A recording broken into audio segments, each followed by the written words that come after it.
ఎమ్మెల్సీలలో మాకు బలం ఉంది, కాబట్టి మీరు బాగా పోరాడండి, అన్ని చట్టాలు మంచివి కూడా చెడ్డవి అడ్డుకోండి అనే విధంగా చెప్పడం జరిగింది. దాండే నేను కూడా అప్పుడు ఎమ్మెల్సీగా ఉన్నా.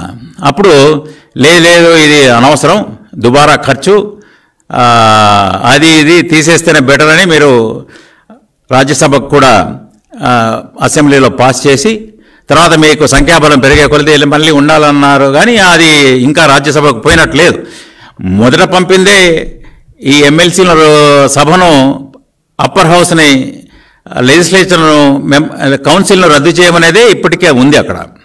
కాబట్టి ఈ నాయకులు కూడా ఇప్పటికి చెప్తున్నారు, చాలామంది నాయకులు మాతో, అయ్యా ఏమిటి ఆయన ముందులాగానే తనకు తానే తన గ్రాఫ్ బాగుంది, మా గ్రాఫ్ బాగోలేదు అని ఎప్పుడు చెప్పేవాడు. అసలు ఆ ప్రామాణికమే ఏమిటో మాకు తెలిసేది కాదు. ఇప్పుడు అదే పద్ధతి ఇప్పుడు కొనసాగుతూ ఉంది. అసలు ఆయన తనకు తాను ఆత్మవిశ్వాస ఎప్పుడు చేసుకోవట్లేదు. ఇప్పుడు ఏ విధంగా ఈ కేసులు కూడా రాబోతున్నాయి. జగన్మోహన్ రెడ్డి గారు 10 సంవత్సరాలుగా బెయిల్లో ఉన్నారు. వాళ్ళ నాయకుల యొక్క వాళ్ళ సీరియస్ కన్సర్న్స్ ఉన్నాయి. వాళ్ళు ఆలోచిస్తున్నారు, ఈ పార్టీ మన కూడా ఉంటుందా. ప్రతి వారం ఆయన ఇంకా కోర్టుకు హాజరు కావాల్సిన పరిస్థితులు ఉన్నాయి. గోడ మీద రాత అని సజ్జల గారు అన్నారు. ఆ గోడ మీద రాత స్కాములు కనపడుతున్నాయి. ఒక్కొక్క స్కామ్, మైన్స్లో రాయల్టీల స్కాము నేను కూడా చూశాను మొన్న అనంతపూర్లో. ఏదో రాయల్టీ వసూలు చేయాలని ఎవరు ప్రసాద్ రెడ్డి అట. తర్వాత నిన్న కూడా చూసాం రోజా గారు, ఈ తర్వాత Sai sports authority of India వాళ్ళు ఆడుదాం ఆంధ్ర కార్యక్రమంలో, కొనుగోలు కార్యక్రమంలో అవి స్కాములు, తర్వాత ఈ లిక్కర్ స్కాములు అసలు కనపడుతున్నాయి.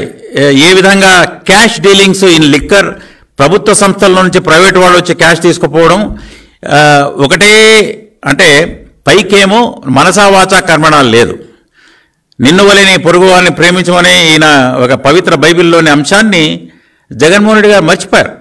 ఆయన మనం చూసాం ఏ విధంగా ఆ సీను అనే కుర్రాడు, లేదు మీ అభిమానియే మిమ్మల్ని మీకు ఇంకా ప్రాబల్యం పెరగాలనే లైట్గా కూర్చాడయ్యా అంటే 5 సంవత్సరాలు ఈయన ఫిర్యాదుదారుగా ఉండి కోర్టుకు పోని పరిస్థితి మనం చూసాం.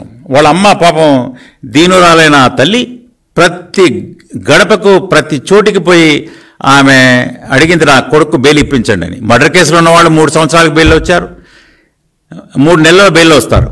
ఈయన 5 సంవత్సరాలు కూడా పాపం మొన్న వచ్చాడు కుర్రాడు. ఎవరో కొందరు స్వచ్ఛందంగా సహాయం చేసి పాపం ఆయన బయటికి రావడం జరిగింది. డాక్టర్ సుధాకర్ మనం చూసాం. సరే, ముస్లిమ్స్లో మనం చూసాం ఎంతోమంది. తోట చంద్రయ్య పాపం ఆయన చనిపోయాడు. జై జగన్ అంటే లేదు, జై చంద్రబాబు నాయుడు గారని అంటూ చనిపోయాడు ఆయన. తర్వాత ఎంతోమంది ముస్లిం కుటుంబాలను పల్నాడులో ఓటు వేయలేదని ఇప్పటికీ వాళ్ళు అంటున్నారు, దొంగ అన్నట్లుగా. ఇప్పటికీ ఎలక్షన్లు అయిన తర్వాత కూడా మర్డర్లు, తెలుగుదేశం కార్యకర్తలను వైసీపీ గూండాలు మర్డర్లు చేస్తున్నారు. ఇది అంటూ దొంగ అన్నట్లుగా వీళ్ళు వ్యవహారం ఇలా ఉంది. ప్రజలు చాలామంది, నేను ఇక్కడ కూడా విజయవాడలో అయ్యా ఈ ప్రభుత్వం వస్తే ఇంకా మేము ఇక్కడ ఉండలేని పరిస్థితి, మేము ఊళ్ళు వదలాల్సిన పరిస్థితి.